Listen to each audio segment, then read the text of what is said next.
Suarane nyenengke ya rek. Suarane nyenengke, piyaine yo nyenengke, sumeh mesem ora wis-wis. Dan suarane ya, saiki tak bacotke Mas Garek. Nderekaken. Ah, iki ana gendho Neha. Ayo. Wah, iki telungane sing iki perdana melu Mas Atur iki. Wah, ngambis pisan dhewe. Iya tenan iki. Heeh. Coba dites. Kira-kira piye iki kok? Kita positif ya, Pak. Positif. Nggih. Wah, ya masuk. Oke, spotnya no Gus Agung. Ya.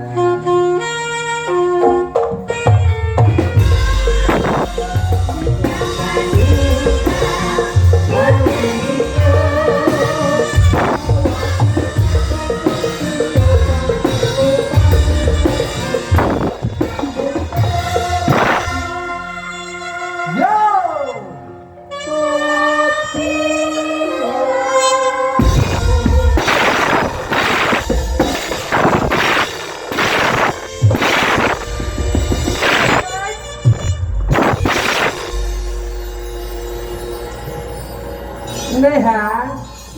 Wah, iya. Piye perasaanmu sing kepareng mirsani pirang-pirang ini Nduk? Sangat senang, ternyata masih banyak yang suka dengan wayang kulit. Wah, nyepelekke Mas Gareng. Masyarakat putih ini gimana? Wah, orang ngrungokke iki ngopo ya Reng ya? Kene iki kongkon susukan. Mulak ngene bakati bidak. Kena nek tembalang kok dadak takok lho. Masyarakatnya guyub rukun. Iya. Kowe gak paham sesuai dengan namanya tembalang. Apa itu? Eneng artine iki. Lah ya enek to. Hati-hati lho nek ngartekke aja entek kleru.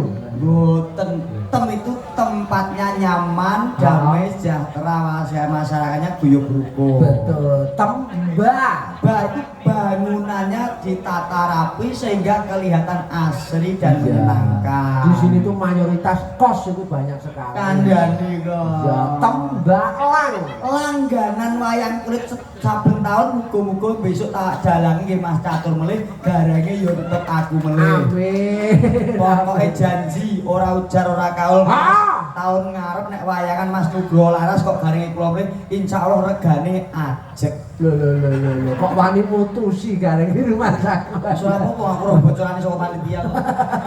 Oh, ancang tadi itu mindakmu iki ayo. Lah kita kok ora sago nyanyi tanyangane dhewe kok. Iya. Ngono ya, mate dalang ayo. Oh, aku 3 juta nggo komplit gamelan panjak yoga sinden 3 kok kandhani yo.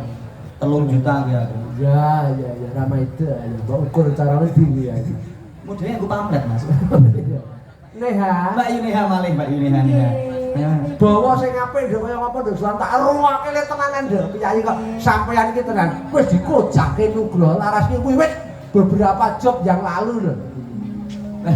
Mosok roh Neha gumun to Mas. Mungkin wis dinteni wong sak Nugroho laras iki. Nek aku karo Neha wis biasa. Masa? Lah jenenge tak jalan-jalan teko Kalimantan ya berdua tok.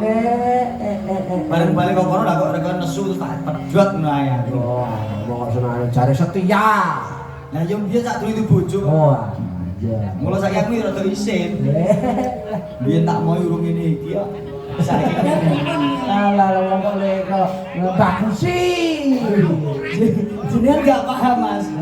Nun sewu wae nun sewu niki kula bloko suta mawon. Terus terang mawon. Jane nun sewu, kenapa kok raiku tak orek-orek niki tipikal kula setia. Nek raiku gak tak orek-orek, ketok bagus wong do seneng bojo kula rati. Ya tak orek-orek kan ben wong gak do seneng karo aku.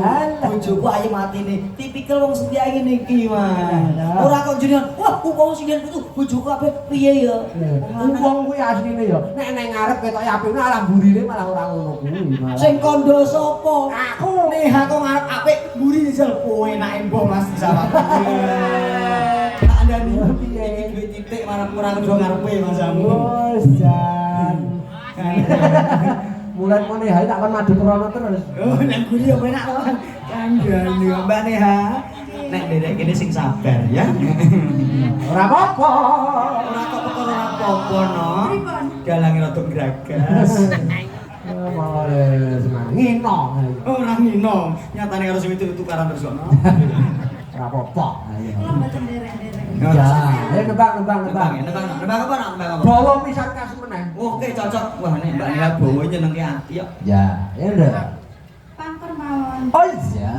Slendro pelok 6 barang. Pelok 6. melok 6. Oh, melok biasa, Mas, biasa. Ah, oke. Nah, iki bawa pangker ya. Nggih.